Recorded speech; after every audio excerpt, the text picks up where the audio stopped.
رجب کا ماہ مبارک ہی وہ مہینہ ہے کہ جس مہینے میں خانہ کعبہ کی دیوار ٹوٹی اور پھر بند ہوئی، اور ایسی بند ہوئی کہ خانہ کعبہ کا دروازہ بھی کسی سے نہ کھلا، اور مکہ میں پورا عرب جمع ہونے لگا۔ پھر مولا علی علیہ السلام جب اس دنیا میں آئے تو اس ننھے بچے پر سانپ چھوڑ دیے گئے تھے، اور پھر اس سانپ کا انجام کیا ہوا تھا۔ آج کی ویڈیو میں ہم ان سب باتوں کا جواب جانیں گے۔ ہمارے چینل کو جس نے ابھی تک سبسکرائب نہیں کیا وہ لازمی سبسکرائب کر لے تاکہ ہم بار بار ملتے رہیں، اور اس ویڈیو کو لاسٹ تک دیکھیں تاکہ آپ 13 رجب کی فضیلت کو سمجھ سکیں۔ تاریخ گواہ ہے، جب اس زمین پہ اللہ کے ولی حضرت علی علیہ السلام کی آمد کا وقت قریب آیا تو 11 رجب کو امام علی علیہ السلام کی والدہ بی بی فاطمہ بنت اسد دیوار کعبہ پہ ہاتھ رکھ کے فرماتی ہیں، یا اللہ اپنے ولی کا ظہور فرما۔ خانہ کعبہ کی دیواریں ہلنے لگی اور ایک دیوار کے ٹوٹتے ہی بی بی فاطمہ بنت اسد خانہ کعبہ کے اندر داخل ہوئیں۔ جیسے ہی بی بی فاطمہ بنت اسد خانہ کعبہ کے اندر داخل ہوئیں، دیوار کعبہ بند ہو گئیں۔ یہ سارا منظر حضرت عباس ابن عبد المطلب دور سے کھڑے ہو کر دیکھ رہے تھے، اور آپ لوگوں کو چیخ چیخ کے کہنے لگے کہ کعبے کی دیوار ٹوٹ گئی، اور ابو طالب کی زوجہ کعبے کے اندر داخل ہو گئیں۔ آؤ کعبے کا دروازہ کھول کے ان کو باہر نکالتے ہیں۔ ہر طرف یہی بات تھی کہ ابو طالب کی زوجہ جس کے پیٹ میں بچہ تھا خانہ کعبہ کے اندر داخل ہو گئی، اور وہ بھی دیوار کے راستے سے۔ یہ کیسے ہو سکتا ہے؟ اور وہ دیوار واپس بند ہو گئی۔ لوگ خانہ کعبہ کے دروازے کو کھولنے کی کوشش کرتے رہے، لیکن کسی سے بھی اللہ کے گھر کا دروازہ نہیں کھلا۔ اس وقت پورے عرب میں 2 لوگ مطمئن تھے، حضرت ابو طالب اور حضرت محمد مصطفیٰ صلی اللہ علیہ وآلہ وسلم۔ اتنا ہجوم خانہ کعبہ کی سرزمین پہ اس سے پہلے کبھی نہ ہوا تھا۔ 11 رجب سے 13 رجب کے دن تک لوگ دیوار کعبہ کو ہی دیکھ رہے تھے۔ 13 رجب کو اچانک دیوار کعبہ ہلنے لگی اور وہی دیوار واپس ٹوٹنے لگی۔ جیسے ہی دیوار کا ٹوٹنا تھا، حضرت ابو طالب نے اللہ کے رسول سے کہا کہ آپ جائیں دیکھیں۔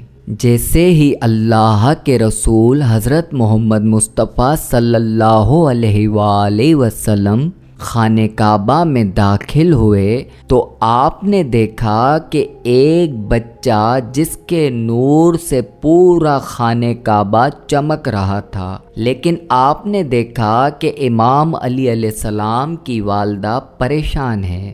اللہ کے رسول نے فرمایا، اے میری ماں، آپ پریشان کیوں ہیں؟ تو بی بی فاطمہ بنت اسد فرمانے لگی، میرے بیٹے محمد صلی اللہ علیہ وآلہ وسلم، جب سے یہ بچہ پیدا ہوا ہے نہ دودھ پیتا ہے نہ روتا ہے۔ اللہ کے رسول نے جیسے ہی اس بچے کو گود میں اٹھایا تو وہ بچہ مسکرا کے اپنی آنکھیں کھولنے لگا۔ اللہ کے رسول نے اپنی زبان مبارک امام علی علیہ السلام کے منہ میں دی، اور امام علی علیہ السلام نے رسول اللہ صلی اللہ علیہ وآلہ وسلم کی زبان مبارک چوسنے لگے۔ پھر جیسے ہی اللہ کے رسول اس بچے کو باہر لے کر آتے ہیں تو پورا عرب اس بچے کے نور سے حیران پریشان ہو جاتا ہے، اور آپس میں باتیں کرنے لگتے ہیں کہ اس بچے کا نام کیا ہوگا۔ اتنے میں حضرت محمد مصطفیٰ صلی اللہ علیہ وآلہ وسلم فرماتے ہیں، اے لوگوں، آج سے پہلے اس طرح سے کسی بچے کی ولادت نہیں ہوئی۔ اس بچے کی ولادت اعلیٰ ہے، افضل ہے، اور اللہ کی مرضی ہے کہ اس بچے کا نام علی ہے۔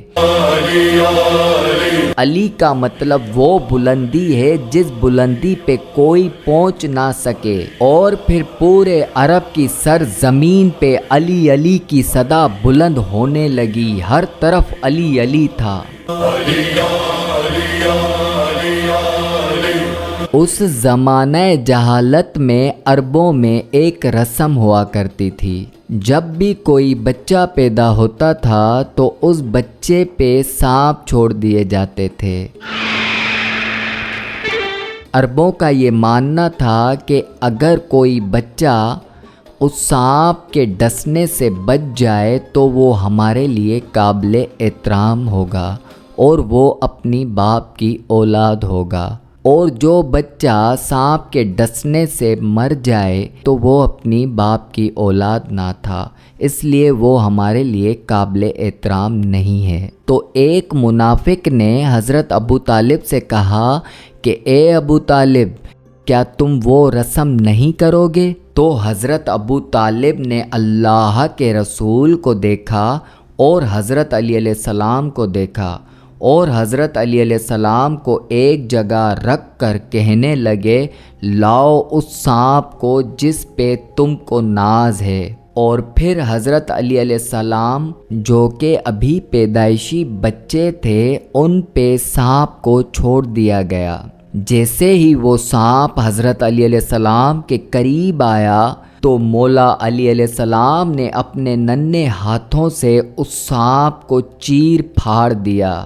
ہر طرف یہی صدا بلند ہونے لگی، علی نے سانپ کو چیر پھاڑ دیا، ایک ننھے بچے نے سانپ کو مار دیا۔